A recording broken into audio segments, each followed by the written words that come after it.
الحمد لله وكفى وسلام على عباده الذين اصطفى. ترحم صلاة و سلام رسته مسلمان حکومت او اسلامی حکومت.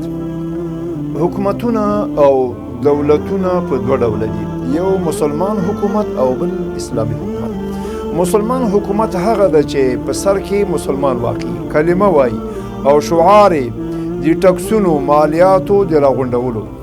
د دغه حکومت خاصیت د مال ډیرول او بېشمېره پیسې درلودل، د حاکمانو چارواکو اسوده ژوند، لوکس موټرې، ښه خوراکونه، ښه لباس، ښه کورونه، په مخې ښځې، د عیاشۍ محافل جوړول، د بېوزلو د وینو څښل، د بزګرانو کاریګرو خوارانو در په دره ژوند او د مالیاتو په جال کې را ایسارول، د وزیرانو والیانو د هغې د اولادونو د دې د کورنیو نوکرانو لپاره د عیاشانه ژوند شرایط برابرول، دنګ دنګ قصرونه او ماڼۍ جوړول، په داخل و بیرون کې خپل ځان ته پراخه ملکیتونه په پام کې نیول.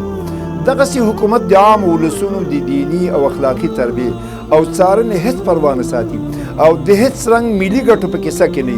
هر ناروا او حرام کار چې دوی ته پکې ګټه مباح ګڼي او هر یو مباح او روا کار چې دوی ته پکې مالی او سیاسي خطر متوجه وي په بندولو یې لاس پورې کوي. دغسې حاکمان دومره وږي تږي وي چې په عباداتو مړو ژوندیو هم مال او ټکسونه ترلاسه کوي. دغسې حکومت بیا د ملي او ولسي ګټو او مصالحو د ساتنې او څارنې په ځای یو سوداګریز شرکت جوړ شي چې ټول غم او قصد د مال راجمع کول.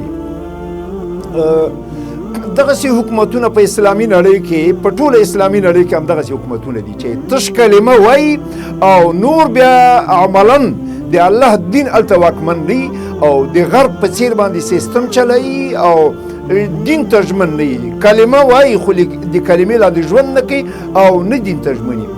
سبحانك اللهم وبحمدك أشهد أن لا إله إلا أنت أستغفرك وأتوب إليك.